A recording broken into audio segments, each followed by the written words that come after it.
behalf and Kensler and Mitt Crepo Force Pulse. Support Jungle Roam. Yeah. Got that synergy going on. We're going to move on to our fourth match as Edward Gaming is going to take on the Bangkok Titans. First of all, let's take a look at the starters for Edward Gaming, who are out on the blue side. In the top lane, it is Amazing J, the jungler Clearlove, their mid laner Pawn, the AD carry Deft, support Mako, and their coach Xing Chi, better known as Coach Aaron. I mean, if we go back all the way to Spring Split, EDG, they got to MSI because they beat LGD there in the playoffs. They made it to MSI, fantastic performance. Coming into summer, they were hype team, they performed, they did well, but then all the way at the end, they started slumping again. They didn't do well in their playoffs. They dropped matches to IG, LGD, but then in regionals, they came back. They ended up clinching the second seed from the LPL to Worlds, and they really looked good, especially with Amazing J in the top. With Amazing J in the top laner, that top half of the map is just so incredibly strong. Probably one of the stronger ones in the entire tournament, and that's just going to be fun to see. And it's rough as well to make such a late change, but clearly trusting in their substitute player there. Yeah, they have both Koro here and Amazing J, different playstyles. Koro obviously brings to the field a more teleport-oriented playstyle, people would say. Obviously, he can play all the champions too. It's not like he's a bad player or anything. But Amazing J, yeah, with those carries coming out in the later patches, the Juggernauts, you know, more aggression coming out of him. Clearlove and him working well together, duo jungling at the start, then ganking for him, just getting him ahead. And then meanwhile in the bot lane, yeah, people just playing passive, farming it up. Yeah. But once those team fights start, they're so strong. I think a lot of it does have to do also, there were a lot of rumors going around, you know, was Koro sick? He missed out some practice time. This is a patch where you have to be practicing as much as you can to come in because, as we've seen already, the champion select gets crazy. Certainly does. An Amazing J can do crazy, but let's have a look at the red side of the rift now. It's the international wildcard and the first team ever to represent Thailand at Worlds. They also had the honor of beating Oceania as the Chiefs. It is the GPL's Bangkok Titans in the top lane. Their captain Warlock, 007X, the jungler, star mid laner G4, AD carry and support Lloyd and Moss, and Coach Cabbage rounding out support. Yeah, these guys also earlier this year, you know, the GPL was split with a lot of talent going to the LMS. So these guys actually rose to the top of the GPL. They finished second in the spring season and then finished first in the summer season. And from there, as you said, they were able to earn their ticket to Worlds through the international wildcard by eventually taking down the OPL's Chiefs. A big part of what enabled them to do that as well was the way that they do play around their mid laner. You already mentioned him, G4. He's going to be a big part of what brings this team together. He's a bright star for them. They like to funnel a lot of resources into him, and he can also create a lot of pressure on his own by split pushing in the side lanes. You know, the Titans are also very big underdogs here, though, so I do expect them to go for strong laning champions, both in the mid and in the bottom lane, and try and rush some sort of advantage for themselves that way. You know, while Warlock will probably take one of his customary take champions up in the top lane. I mean, they just want to find out just how big the gap between them and EDG is. G4 touted as one of the best mid laner there in that region, but the problem is he's going up against Pawn, so he's definitely going to be down. Just a matter to see like how much, you know, how long can they hold on. But we've seen EDG also play against some wildcard teams in the past, and a lot of teams, when they face wildcard teams, they have this element of strategy where they're like, let's just lean back, we know we're the better late game team. Well, EDG, they like to do the opposite. Yeah, exactly. They just like to go for the gullet. They rush as soon as they see any sort of weakness, especially if Pawn gets something like TF. We've seen him run over so many teams so quickly, basically using the ultimate on cooldown. You know, one example would be at MSI versus Besiktas. EDG were able to get, at 18 minutes, a 17,000 gold lead. Yeah. And the score was 19-2. So, like, versus wildcard teams, traditionally, EDG just likes to put the pedal to the metal and try and end as quickly as they can. So it's very scary. It doesn't even have to be against wildcard teams. In the first round of regionals, they faced up against Snake, which isn't a bad team by no means. It's a good LPL team, and they just said, well, we want to get to Worlds. We're done slumping. Here's a statement. They completely won that game against Snake, that series, and they just went on for the regionals. Had a nice match against IG, but they still were the better team overall. Got that second seed. That's why they got here. And I'm just curious to see how much they still progress from that. You know, is EDG playing like perfect right now? Where are they in the state? How well have they adapted to these new picks and bans? Because they've already brought out some of them, but you know, still got to see the Darius. You know, Mordekaiser. Is it going to come out? Yeah, I'm really excited for the pick and bans. Just because of what we already saw earlier today, but also because even, you know, watching the Bangkok Titans, they pull out a lot of champions that even people previously, when the meta was fairly settled, were not using that much. You know, they have all kinds of things like the Udyr, Mundo was used, Sejuani, all these different champions that they pull out not only in the top lane, but also in the jungle there. And G4 has said that he's also not afraid of picking counter-pick weird champions in the mid lane, those melees like all AD J4 and stuff like that. So they as well can come out with some surprising choices. You really can, and that's the thing about G4. Zed, Diana, these picks we're starting to see a little bit more of. G4 was doing that before they were back in the metagame. He just loves to play his comfort picks. Even pulled out Yasuo as a surprise pick to take out the Chiefs in the wildcard tournament. So G4's got a lot of tricks up his sleeve. Yeah, maybe not quite as much success with the Varus, but... No, unfortunately. I'm just so happy to see the mid lane shift away from just Azir and Victor. And even though that's what we said at the analyst at the start show, guys, Azir and Victor, they're gone. What happens the first match? Azir versus Victor. But overall, we see a lot more champion diversity, playstyle diversity. You can go for assassins, you can go for control mages. You can build so many more team comps right now. It's not set in stone, especially if you enter into normal lanes and the whole game gets just new dynamic. We haven't even seen Mordekaiser yet. It's just so exciting. And the first 2-3 days, I think, from Worlds, we're going to learn a lot of how these teams have been scrimming behind the scenes, in the dark. This is the first time in very long amount of time that these teams have way more information than the public. Usually we track, you know, week to week, LCS, what have they been playing, what is going to come out. I've been prying into as many pros as I possibly can to try and get some insight, but they're being pretty tight-lipped. Yeah. But that makes sense. It's a very big tournament here. So we do have a quick delay, but shouldn't be too much longer before we're into the champion select for this game. And kind of like you both were alluding to, I think these two teams very malleable in how they can pick. Lots of flexible players, good, strong solo laners that can pick almost whatever they want. So as far as, you know, 518, the world's metagame goes, we could certainly see fireworks. Yeah, and EDG, they may not want to reveal too much this game, because obviously their eyes are on SKT, who are the pairing in the group here, and that is definitely what everybody's waiting for. You know, that match, that rematch from back in the day from MSI, if that's going to come out. SKT, they're a little good, but they dropped about a tiny bit, you could say, against HJK. Faker a few times. Meanwhile, you know, on Bangkok Titans side, they don't have much to lose because they're such big underdogs. You know, whatever they are able to accomplish here would be something big. So they don't have to worry about playing really safe. They can go for a risky level 1. They can go all out on some sort of invade to try and earn an advantage that way and then try and snowball for the early game. So I do expect the beginning of this game to be filled with blood. Yeah, this is what we usually see once these wildcard teams make it to Worlds. They just... Yeah, they need to snowball, because later in the game, EDG has so much experience when it comes to closing out the games and just even coming back from a small deficit. So you really want to create a large deficit somehow. It's going to be rough, but yeah, every game has to be played in the end. It does, and I like your point about not playing not to lose, because that's honestly how the Bangkok Titans play anyway. Yeah. Very chaotic, very just all over the place, but they always bring it together, like you guys have mentioned, as a team when they need to collapse on that one big moment. I do enjoy watching these teams that that prefer the high tempo style. Yeah. Especially when it's more exciting. Yeah, when we're gonna get matchups like this. Now, I prefer the 15-minute laning phase. Well, you know, that nobody does anything except watch people farm. Oh, so you're ready for the Korean quarterfinals then, Kuro? And on the other side as well, EDG, they're a team that likes to send a message. So you'd think, you know, you're a favorite team in the group. EDG, one of the strongest, if not the strongest team in this group. Everyone waiting for that big matchup, but even against the, you know, smaller teams, if you want to put it that way, EDG are a team that when they want to win and they really want to smash you, because they have to send a message to not just you, but everyone else in the tournament. Yeah, I especially like EDG's cross-map play as well. Mentioned the TF already, but something else that they do is they'll try and save their teleports rather than having teleport to start the team fight or something like that. They'll try and say, oh, we're going to win this team fight, and then my top laner is going to go back to base and teleport in, and we're going to take an objective after it as well. Certainly are, but we are into Champ Select now, or getting into Champ Select for a game here between the Chinese side EDG and the Bangkok Titans. Yasuo is the first ban out from EDG as the Bangkok Titans respond with Twisted Fate. So right off the bat, targeting G4 there a little bit, as well as the Elise we've seen, very popular early game jungle. So EDG trying to take not only that line of attacking G4, but also some of the early aggressive junglers away. Yeah, Bangkok Titans, they don't want to get global, so TF is off the board here. I'd say that's a good one. Away from Pound, I think that's a good strategy. They're one of the few teams here, I think it's the first team that actually bans Kalista on red side. That used to be the staple 100% pick ban, you know, always ban on red side, especially in the LPL where EDG hails from. But recently has been nerfed a little. Just a lot more stronger champions have come up, risen to the top. So Kalista traditionally not banned on red side.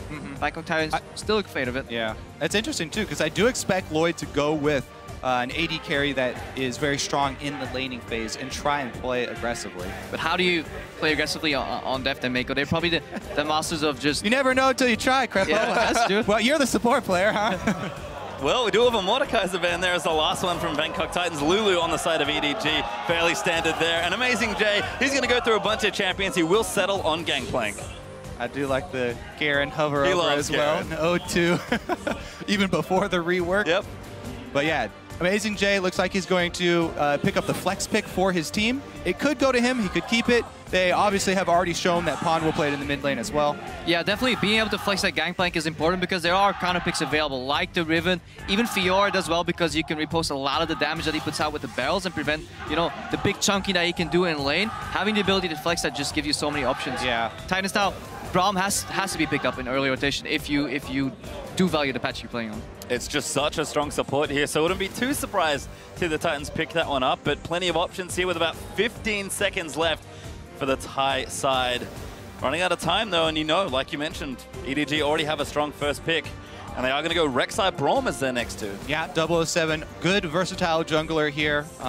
He also has been able to use Rek'Sai very effectively for early game pressure, not only going for ganks, but as well setting up some good counter ganks. So definitely paying attention to his minion waves for his early laners. You also just don't give away much information on this first run. Exactly. Very generic. Jungle plus Braum is one of the most generic openings you can do on the red side. This allows you to at least hide some information, wait for the blue side to at least reveal something. You know, obviously they're not going to tell you where that Gangplank is going, and they're probably just going to answer with a generic jungle pick in return. Yeah, the Gangplank is actually really scary too, because, you know, whether it goes top or mid, the global ultimate is just such a good answer for any team that's going to try and push the tempo, for any team that's going to try and make early moves on you. As soon as he hits that level 6, you have to be very careful with fully committing to a fight. And we've seen Pawn do some pretty silly things with Gangplank barrels, but it is Skarner, champion clearly played a lot in the regional playoffs, and Thresh, a very standard pick there for Mako. Yeah, huge playmaking champion there for Mako picked up, and Clearlove's already shown once again he's taken up the Skarner. So since then, he's got a couple balance changes, but let's see how it works out this time. Definitely does have that single target to lock down. It's always a good champion when you know you're playing against a team that has a really big star player where they focus a lot of resources into one person. Yeah, even if he does get ahead, he's still forced to buy that QSS, you know, slowing his build down, not allowing him to carry. Mako here locking in the Thresh. He's mostly known, if you don't really know Mako, for Braum, for Annie, obviously also for Thresh. He can pretty much play anything at a consistently high level, very consistent support. The same way, Deft is just a very consistent laner. That's what they want to do. They rarely go for the flashy, you know, all-in type of plays that you can maybe expect out of Imp, you know, going for the crazy kill. But Deft, if he farms up slightly even, he's technically ahead because he will just out-team fight you. Certainly is, as Malco Vayne were the picks for Bangkok Titans, and Deft hovering a pick. He's apparently been playing quite a lot in his solo queue boot camping, but we'll see what EDG want to select with 40 seconds to make their last two picks. Yeah, the previous round there for Bangkok Titans, not really a surprise. Warlock pretty much always likes to be on that comfortable tank champion for the top lane. He is also the captain for the team, so he does get to make, you know, the teleport calls to try and engage there and alert the rest of the team. Lloyd going to go with that Vayne to pair with Braum. We were talking about this earlier, actually. The Braum Vayne lane does vary quite a bit. Yeah, it swings both directions. So if you get ahead with Braum Vayne, you can win really hard, but that requires you to land your Q, because then you're still playing a melee support with a very short-ranged AD carry with no innate like AoE wave clear, no boomerangs, no AoE rockets, so you can snowball both directions very easily. Whereas if you look at here, Deft and Mako, what they pick up, very defensive support that can play at range. Most of the supports that can play at very high range in teamfights can actually go for an early Zeke's. Combine that with 2-item Jinx. Those are AoE 100% crit rockets in teamfights after you focus down the tank. And then you have Darius to clean up. Just so much damage. Plus, I love the Thresh Skarner combo. Once they hit 6, both around the similar time, you get the Lantern in for an immediate Skarner ulti on the Vayne, and you're just you're not unlucky is, I guess, the term that you guys like to use. That's the ER term, unlucky. But if you look at the team comp here for EDG, first thing you see is so much physical damage, and usually that is a worrying trend. But overall here, those AoE crit rockets you can get from Zeke, Zeke's, that allows you to just do so much damage that armor doesn't really matter. You have armor penetration passively on that Gangplank barrels as well. Slightly nerfed right now, 40% just, but overall, there should still be plenty of damage on the side of EDG. Yeah, there is that definitely does clear up the build path for Warlock, though. Yeah, frozen hard boys. He knows exactly what he's going to do with this now, guy. And I mean, it's a very typical comp from both teams, honestly. Deft on a champion he was once undefeated on until the team started slumping just a bit in the LPL. And Zed, of course, the insta-lock coming out for G4 makes a lot of sense. I'm just a little worried here for the Bangkok Titans. Yeah. They can fall behind in damage relatively easy. Like, they can fall behind super quickly. They only have Vayne and Zed as carries in these fights. That's going to require some really good positioning when you're going ahead against the zone from Darius, the zone from a Gangplank, and you have to get to that Jinx somehow. Kill them all with only 2 threats. That's going to be incredibly hard. It is definitely going to be scary for them. But as you said, G4, this is basically his favorite champion, the iconic G4 champion. He's going to be on the Zed. Maybe they'll be able to get to the split pushing. And with the picks locked in, head over to Twitter and let us know how you think this game will go. Tweet at LOL Esports with the hashtag EDG win or hashtag BKT win, and we'll tally up the votes in just a bit. And it looks like we are going to be getting ourselves onto the Rift as Z2's teams take to the World Championship stage for the first time here in Paris. EDG over on the left, your blue side for this game, and the Bangkok Titans, a wildcard team, over on the red side. All right, let's see how quickly they get out to start and capture these spires for Clear Love. A little mini game added on as Skarner got into the game. You can start on the ones in the river and collect them immediately and still get back to a normal jungle start. They're not proccable until like 1 minute, 1:15, right? Yeah. It takes a while. You can easily finish the channel, though, and get back in time. We'll see if Bangkok Titans try and contest them. the minion objectives first. Oh, Deft.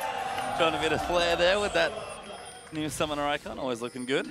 I think it's likely we'll see a lane swap come out of Bangkok Titans. So having to play Vayne, Braum into Jinx Thresh, you just get outranged by both. You're playing one range, one melee into double range. Not only that, it's so incredibly hard to get to Deft, because even if you proc the Winter's Bite, one flay is enough to peel you off. You're never going to proc that stun, and then he outranges on level 1 already, Deft. And as the game goes on, those rockets are just going to be such an easy trade into the Vayne every time. Well, trying to get taken there as EDG just moving out, but like you mentioned, there is that lane swap happening. Deft staying out of range of that Trinket Ward by the looks of things here. A minute 45 in. It's just going to be straight to those 2v1 lanes. Yeah, and if you look at the top lane, how diversified the meta is already. This is the 7th different top laner that we've seen today. Darius has only been the only one repeating champion, so overall, yeah, the meta is shifting and people are still finding their stride. Maybe towards the later stage of the tournament, we'll see some repeat on some champions, but from solo queue experience, Darius, he hurts. Certainly does. Very true. He also heals. All right, so Mako and Deft going to actually take the blue buff themselves here. Started out, so a double blue buff start. Bangkok Titans, it looks like they are 100% going to get 3 buffed here. Yeah, they lane swapped, but what they did is they only secured 1 quadrant of their jungle. I know you love talking about those quadrants, Kobe. Aggressive invade, just to spot if they're jungling on the right side of the map. EDG starts double jungle on the left side of the map. They're going to get such a big experience lead. And Bangkok Titans, yeah, this is what we see. 4 back in the middle lane. Oh, no, he's failing, he flashes! Warlock! Lock it down! Oh, the flash twisted advance. He gets a minion instead there. 25 gold? Well, I don't think he killed the minion either, but Pawn, they did get the flash out of Pawn, but again, this is what we're talking about. They like to pour all their resources into the mid lane, finish off 1 jungle quadrant, and immediately try and go burn. Not everybody can be Dumbledore. That honor is just laid away for a specific amount of people. Just doesn't really work. Is a god. Well, you can see Bangkok Titans. Moss going to check that brush with his Winter's Bite. Doesn't quite get it, though. Yeah, EDG, though, punishing Bangkok Titans very heavily for that super safe start where they started actually on their strong side of the jungle, so not going to have much more to farm here. Yeah, and look at Moss right now. He confirms his Darkest Sphere. That entire jungle is empty, so by proxy, you can deduce that EDG's remaining members went to the down right side of the map, then the up right of the map, which means they're about to get a dive here of 4 against 2, and EDG, they're clean enough to execute this. And this ward that Mako just dropped, I love it. That's where you see the top laners coming in to teleport as well. They don't need him because he walked all the way here. 4 versus 2. Here comes the dive play. Back there, Warlock getting low. Mako, he's in trouble. He flashes out, but Death, he's going to get first blood. That's a double kill for the Jinx. This is the tempo that we're talking about for EDG. They do not like to let you have a moment's respite. Yeah, an incredibly clean execution. Mako starts tanking, he gets out before he dies. By that time, Deft has 1 kill, 2 kills. Now his double buff tower's dying, Warlock comes back, he wants some more. Oh my god! They're gonna get locked up. Clear looking for the stun. Deft wants a 3rd kill. The auto's good. Rocket follows Deft. Gets himself 3 kills in 4 minutes. All right, that was definitely painful to watch. They punish the lane swap. They go for the early dive, successful dive, and a repeat there after the teleport is also blown. They even have teleport advantage. Okay, the one thing for Bangkok Titans is Lloyd has been free farming. Yeah, Lloyd is actually on even CS with Deft, and that is an accomplishment. But Deft, it is 4 minutes, 45 seconds in the game. He has now acquired 2,000 gold sitting in the bank, ready to be spent. So he can base and get a BF sword when Lloyd is still struggling. He is 3-0 already. This is gonna get real ugly real quick. Yeah. We did expect it to be bloody early, so. We did, and that's the EDG power, really. We've seen them dive teams of all different calibers over and over again. SK Telecom sure know the feeling of getting dived by EDG. Yeah, Boots here picked up. In addition to that BF sword, Def says, okay, I'm done in the bot lane. I'm just going to go top lane, you know, fight Lloyd, because he hasn't really seen too many EDG members overall.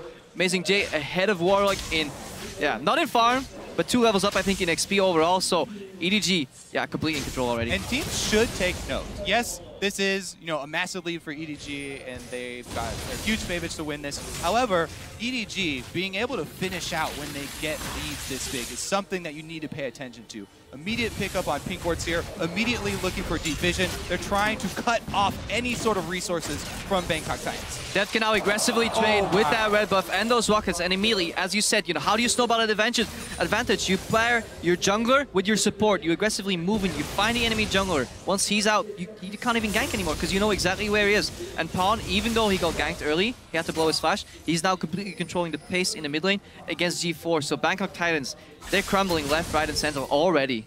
We've just hit 6 there as well, so ultimate going to be available for the next bit of EDG aggression. Mako is going to move his way towards the mid, but does go for the recalls. Amazing J, happily 1v1 in the bottom side as Deft is mowing through this turret. It's going to be very scary here. Deft can easily get resets in these team fights, even on the front line.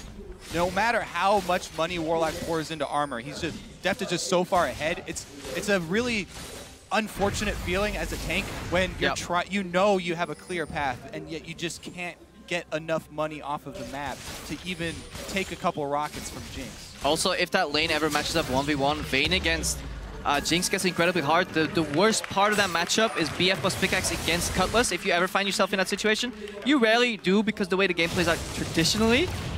But after a 3-0 Jinx start, there's no trading you can do. Jinx completely outrages you. Mako comes in, Lantern. Again, ulti out from Pawn as well. G4, good dodge there, but the exhaust is out from Pawn. Clear up, follows in, looks for the stun. Ulti out from G4 is going to try and save his life, but a Chomper's going to give death. He's kill number 4. And look how quickly they go to the mid turret here. This one will be knocked down pretty much effortlessly. Nobody from Bangkok Titans can come up to rotate and try and defend with Rek'Sai here, so she'll probably be on her own, and that's going to be another outer turret for EDG fairly shortly here. Actually, they're not even trying to pressure it unless they leave Deft there. Clear left with eyes for bottom lane. And they're probably just not used to being this far ahead this early overall. They've done it before. We talked about the Besiktas game. Well, we'll keep track and see if they actually hit that if they mark. can beat that record. But yeah, overall time trials.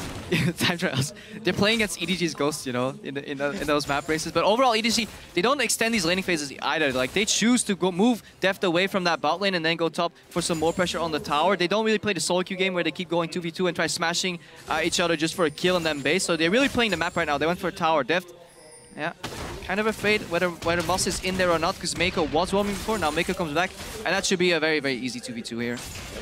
Safety net is back here for EDG. They're up 3,000 gold already, 8.5 minutes in. Now, hard mode is to look at this and try and find the way for Bangkok Titans to try and get back in this. And they do have at least the Brutalizer completed here for G4. He is stuck in mid lane right now. They also, it's going to be very hard for them because they don't have a lot of vision to work with. That was well executed. But, yeah. Mob's getting poked out here. He actually needs to save that shield somehow. They're just going to go in. Looks like Slow is going to miss. No ulti out there from Def. They'll give it up this time, but pressure really on in the bottom lane. The only way he's going to win that trade is if he can save the first hit on his shield for the Jinx ultimate to negate that damage, because otherwise they're never going to win 2v2. But yeah, he gets zoned out immediately. Yeah. G4 putting some pressure on Pawn here, but eats an orange. Yeah, I was going to start talking about G4 roams, but again, Pawn is on Gangplank. He has the ultimate ready, so he can even answer that roam. And just sending the ultimate is actually enough to turn the tides since EDG are so far ahead, so... And since their top lane jungle combination from the Bangkok Titans, here 007X and Wallet are just so low damage, if they fall behind, it actually gets quite scary to gank Darius. He can take you out 2v1, especially with the reset mechanic on that ulti. So, Pound ulti coming in. Yep, going back. G4 looking to try and get out of it. Clear of ulti, no Mako follows in with a hook. The damage is down. Ulti's used, but Pawn's going to get the kill. This may very well be the first perfect game here at Worlds. Fnatic, they were close. They were 1 kill away in their first game today. So if EDG can avoid dropping a tower, maybe that's what they're playing for now. Instead of just playing for the victory, they want a perfect game. Just cancel some recalls there. Need some more AD for that to work. And you see Def. Canceled recalls are very important at this stage, though. Even a couple seconds here. That's probably going to buy them Dragon. Yeah, again, more tempo, more objectives. But Def, this is something we see a lot in the LPL. Even when ahead, these guys like buying average blades. These are like their insurance. If somehow something goes wrong, at least I'm getting GP10. I'm not sure if I agree with it in every situation, but... True definition of avarice there. Certainly is, as Dragon #1 is going to go to EDG, forcing them away with that ult from Def just to make sure Bangkok Titans couldn't get there. And again, the lead continues to build here for the LPL team. All right, let's see how Bangkok Titans are at setting up defensive warding now, because that is the emergency mode you have to go into. Yep. Try and set up defensive wards in your jungle. Uh-oh, here goes Big J, though. He's going to trade on Maokai. He is Maokai, though, so... Relatively tanky. Amazing J came out of late swap, only has some assists, only the phase completed so far, so... Warlock should be relatively... But look at the position of that wave also, it's pushing backwards. So EDG controlling waves, trying to find out where the enemy jungle is, not making any rash decisions. They don't need any of those fancy outplays. They generally, all their kills have come from outnumbering their opponents. Generally reading the map and then making that play. Exactly. When you're this far ahead, all you really need to do is continue to pressure all 3 lanes because you're stronger in all 3 of them and ward up the jungle so that Bangkok Titans can't move from lane to lane and can't farm anywhere. Basically, you want to cut off any way for your enemy to farm. Yeah, you just starve them out, especially if they do manage to sneak past you and get a numbers advantage somewhere on the map. You can simply cross-map them. Take a tower somewhere else, take some jungle camp somewhere else, and it's incredibly hard to get out of that stranglehold. Once it's in that position, once it's being executed, it's almost too late to come back. This is why we saw, early Season 3, Split Push was so popular because teams couldn't deal with it. Just like Lloyd may not be able to deal with this move. Going in. Lloyd actually has to pop his ulti. Moss and 007X will get in. Mako, maybe the target is clear. Love does get stunned by the Braum passive Def. He's in there, he's going to pop the ulti in melee range. Pawn, first kill onto Lloyd, but G4's going to come out. 007X is low. He'll die as Def. He's going to flash his way out, but can they get that kill? G4 will land the shutdown, but the Dunks going to give Darius the double. They killed Def. They deny the perfect game. But G4's trapped under... Oh, flash! Gets himself to safety, but EDG are not done. They'll plow straight through mid lane. Yeah, G4 gets that kill, prevents himself from becoming G04, gets at least 1 kill. Perfect game denied. But 8,000 lead on the board already. To match that gold lead that they had in earlier Wildcard Teams matches, they need to get roughly 9,000 gold in the next 5-6 minutes, so it's going to be hard to break that record. The time trial is on, is what Kripo is saying, as EDG will back off. Going to spend some more of that money. You can see their items are massive already. Def close to the Infinity Edge. Side turns completed for both support and jungle, as we have a replay. All right, so Mako drops the ward, has sight, lands the hook and play combo. And here comes the entire party. What a good Gangplank ultimate as well, cutting off the retreat there. Yeah, look at Def, though, right into the middle of the fight. Because it forces Lloyd forward. Def knows if he gets a reset and some damage, they're going to win this fight regardless. He doesn't have to survive this fight for it to be a big win for EDG. And look at the damage that are still alive. Even if Def falls, we still have a Darius, with the ulti. We have Pawn on the Gangplank that can even win 1v2s later on with those barrels. So there's so much depth coming out. Yeah, at that point, they're just looking for more people to commit to the fight. Yeah. And Black Cleaver done for Darius. Trinity Force done there, so that damage certainly online now for Edward Gaming. And that's the way you really play that Darius. Early armor penetration from the Black Cleaver, and then you just go tanky. You get Deadman's Blade, and you basically become unkillable in addition to having very high base damage on your abilities. and armor shred on top of that, it becomes such a hard task to deal with. You just have to kite him. That's all you can do. All you can try. And the armor shred is even just like icing on the cake for Darius. Like Black Cleaver is the one-stop shop to best item that you can rush for him. The movement speed for all the bleed damage that keeps ticking, and it has health, it has cooldown reduction. If you buy one now. If there were more versions of it, yeah. Like, give me one. Well, tower does fall in the bottom side as EDG knocked down 5 of Bangkok Titans' turrets. 8-1 up in kills, continuing to spiral ahead in gold. Almost 10k ahead as 007X is found Amazing J, but Amazing J will stand and fight. Paul's going to help him out. The ulti's good. Looking for the dunk. Apprehend. Does find and he gets the kill. 1v2. And this is exactly what we feared. Hang on. Moss is getting caught again. Hooked up there by Skarner. Pawn's going to ride in, and that's another killer's death. Barely misses the secure. And this is exactly what we feared in Champs. Like, yes, they have a lot of tanks against a one-dimensional team composition, but they can run out of damage if they fall behind, and they were so prone to falling behind, especially after that missed 4-man gank in the mid lane on Pawn. Yeah, you can know that the smart decision is to just buy armor, and you can know your path all you want, but if you don't have any money to spend on armor, then it doesn't matter. He's only got Ninja Tabby. That is literally all he has. He wishes he had a Frozen Heart, and this is the danger. Ganking a Darius 1v2 is already tricky. Having Pawn's global ulti come out on top of that is just, that's adding insult to injury overall, and Bangkok Titans is in an incredibly tough position right now, over 10,000 gold behind, and it's only 50 minutes in. But it was to be expected. They're going out against a powerhouse coming out of LPL region. You know, many people would have rated them the best team in China if it wasn't for LGD's rise at the end and EDG's minor slump, or decent slump at the end of the season. And EDG on track for fastest game ever. I believe their record is 20 minutes and 14 seconds against Royal Never Give Up in the LPL. So those time trials we talked about could also be here as Clearlove's going to face check Moss. Def firing away with his IE now, and Moss has to pop the shield up and run away. Yeah, bold move to venture out into the jungle here, and it looks like they do get snared. No follow though, just going to do some extra poke damage there with the rockets. Dragon up in 15 seconds. Deft has a red elixir. EDG very ready to fight for this dragon. And that average blade on Deft already paid out 230 gold. Just getting those small increments. He really needed it, Trevor. Yeah, I really need it. I think that is what separates the good from the best AD carries. I actually dislike it. I think when you're this far ahead, second item Panther Dance is still better. But who am I to disagree with them? Well, EDG are going to start up this dragon, and it looks like Bangkok Titans are just going to try and collect some farm. Difficult to challenge here, maybe even impossible, as they will pick it up, and this game is only getting further and further out of reach. All right, let's see how EDG try and close the loose here. Again, they've just constantly been keeping up the deep vision. Now they're going to try and keep... Nice little combo. Does get caught, though. Yeah, G4 coming in. The exhaust is down. He's going to ride the Lantern out to safety. Ulti will proc, but it's not enough damage, and that GP ult almost kills him. What depth? Going to snipe him off with the rocket. Lloyd pumps a heal the run, but Clearlove, he wants blood, and he's going to now look for 007X. Clearlove will ult anyone that he can take. He doesn't care if it's the front line. If he grabs you... Oh, Mako! Moves them back into the box as Clearlove collects it. And this would be the perfect time to test out those new emotes. Overall, especially when Pawn escaped there on the Lantern riding away.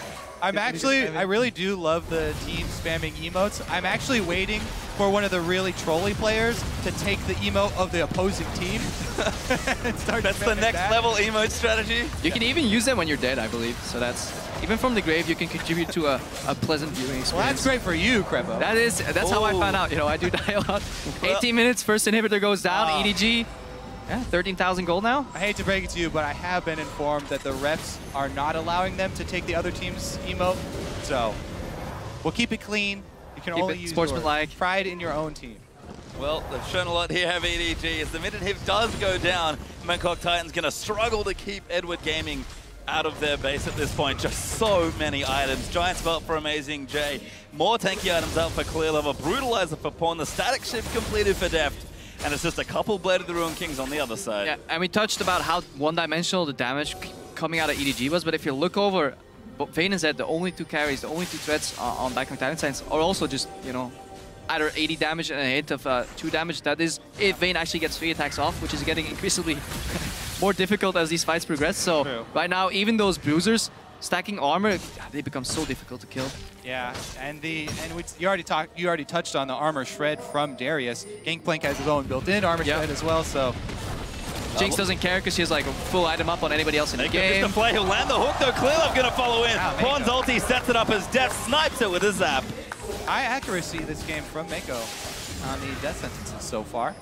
Even the flash ones. Yeah, and if you, Mako, fantastic Thresh overall, really in his element right here. But if you look at EDG, the amount of assists that most of these members have, that indicates that they've been playing a very team-oriented game where initially they just want to outnumber people. They haven't been beating anybody 2v2, 1v1 straight up because they don't have to.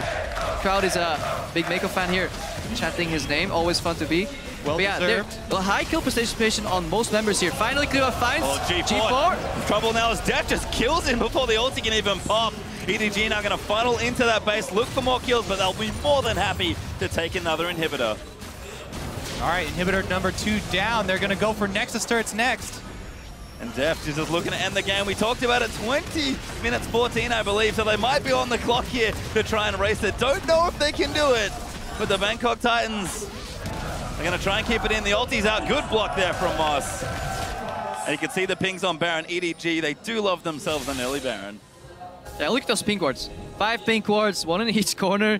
It's like a pentagram. Yeah, complete vision control. And yes, okay, EDG is super far ahead, so, you know, so those pink wards aren't as impressive. But if you're going to follow EDG throughout the entire tournament, hang on, surrender. Yeah, and that's the surrender for Bangkok Titans. The Baron could not be completed as EDG in style take their first game here in Paris. Yep, well deserved. Mako with some big plays from the very beginning of the game, actually, outplaying a lot of the lane swap and continuing into the jungle, keeping up the pressure that we were looking for. Yeah, I just love the level 1 strategy here. It almost had no downfall, even if they found, you know, if Mako and Def found the opposing top lane jungle duo jungling, then it could still be an even game from then onwards. But if it works out the way they did, Bangkok Titans, they wanted the lane swap so badly that they forgot to think about jungle quadrants at all. They just started on one side of the map. They got completely 3-buffed, 3-quadrant jungled almost. So that was so hard to come back from. And the Bangkok Titans, they knew what they were up against. That's why they kind of went for this super risky, everybody go mid, we're going to try and flash Twisted Advance to make something happen. And it hit him in it. Stumbled. Yeah. Well, the 4-man gank in mid lane's a very common occurrence in the LPL, so Pawn more than prepared as he dodges that, and EDG vault ahead to a very quick win here in Paris. You can see the crowd applauding, cheering for the team as they'll take one of their first battles here at the tournament. And just a smart, calculated approach to the game. Outnumber your opponents, clean dives. That dive, that was textbook. Mako taking the aggro, everybody getting a kill, nobody dying in the process. The first death was only deft after Lloyd was zoned into the fight, and at that point, if he dies, if he gets 2 kills, that fight is 100% guaranteed to EDG. The game is guaranteed. It doesn't matter that you give up your life there. So overall, just clean textbook play, very high kill participation across the board, so working as a team. And if there's one way to describe EDG, I think it has to be efficient. Very clean dives, very strong strategy, just always know where to go and what to do. And to touch on that pink ward point that we were talking about earlier, how the vision spread out, they're actually masters of using Fog of War to their advantage to bait. Sadly enough, it wasn't needed this game. They really need to bait because they had their pick of the litter. Mako could choose any target, hook it in, clear off. It's going to be a long group stage. There'll be more. Yeah, I really hope to see that. If you ever see EDG fall behind, pink ward in the brush, Skarner, flash over ulti, that's something they did against IG. So that is hopefully a play we'll see again from EDG. And I think, again, really just showing same form that they did from regionals. Very similar picks. Clearlove back on the Skarner. Amazing Jay, the new player, if you will, but of course, just on the Darius. Yep. All right. So good lane, good tower dive by them, and they were able to clean it up. Very clean there. But let's check out how Group C stands after one game here for each team. We'll have a check-in with the standings. It is the favorites, as expected, 1-0 up apiece. SK Telecom and EDG hold 1 win here in Group C. And that's what we expected. I mean, everybody coming into the day expected H2K to lose to SKT and obviously the Bangkok Titans to drop a game here against EDG. Interesting game.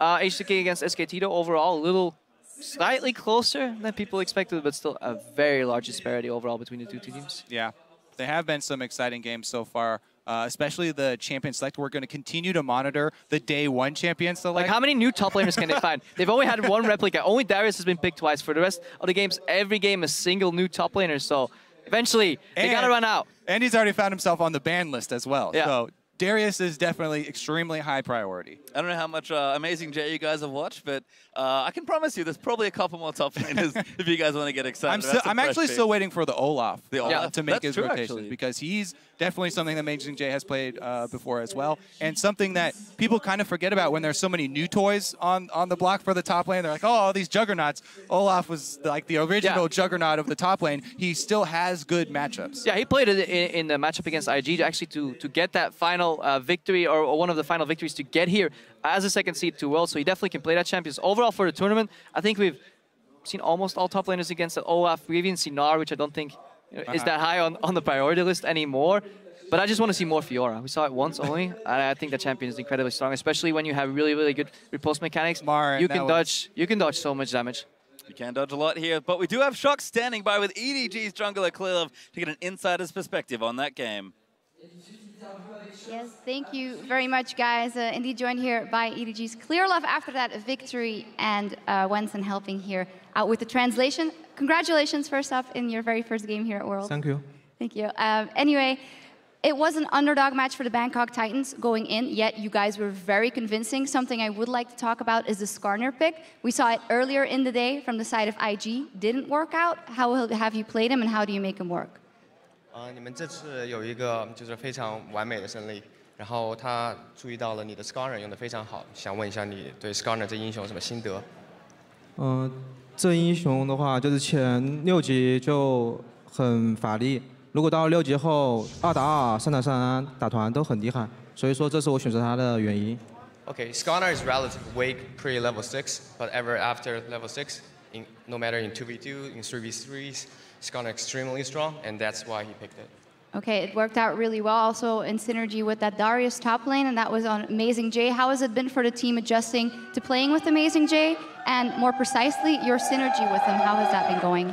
你们这次觉得用了 Amazing J instead of Coral， 就是替代了 Coral， 你们觉得你和 Amazing J 的配合有没有什么特别的地方？然后你觉得 Amazing J 打得怎么样？就Amazing J 的话，他更适应这个版本。所以说，他这把的话打得挺好的。They think they have the new patch, and Amazing J might be better in this patch, and he played really well this game. So he's happy for that. A fantastic Darius, that is true. Last time I talked to you, Clearlove, was after the mid-season invitational where you guys won over SKT. Then you told me we are going to learn from this and become even better. Do you think you have come good enough to take this World Championship home? 就是他看了你们在 MSI 的表现，然后你们表现得非常好，然后你们战胜了 EDG。但是你当时说过你会变得更强，对这种决赛，你觉得你们这次的准备如何？你们有没有机会拿下这个比赛？就是我们队伍的状态最近还挺好的，然后的话就是经过这么长的时间嘛，然后个人能力都有提升，然后更重要的是我们的心态变好了很多，我觉得这个是让我们变得更强大。I think their team is in a really good shape right now, and their individual skill has been improving since MSI, and they have really, good confidence going into the tournament and win the World Championship. Finally, one big step towards that will be your game Saturday versus SKT. After what happened at MSI, is that not a worry for you? 就是 SKT， 你觉得这次 MSI 战胜他们以后，你们这次还担忧他们吗？SKT 是很强大的对手。但我觉得最后还是会赢他们。You think SKT is really strong opponents, but in the end, they think they can take off SKT and win the World Championship. All right, fantastic. Well, we'll see you on Saturday for that matchup. Thank you so much and congratulations. 谢谢你的 interview. As for us, we have to take a small break, but when we come back, it's going to be North America's #1 seed Counter Logic Gaming going up against the Flash Wolves. The Flash Wolves, rather. We'll be right back. We are going to be getting ourselves onto the Rift as Z2's teams take to the World Championship stage. Here comes the dive play, back there, Warlock getting low, Mako, he's in trouble, he flashes out, but death, he's going to get first blood, that's a double kill! First kill onto Low, but G4's going to come out, 007, he'll die as death, he's going to flash his way out, but can they get that kill? The exhaust is down, he's going to ride the lantern out to safety. Ulti will proc, but it's not enough damage, and that GP ult almost kills Death. EDG in style take their first game here in Paris.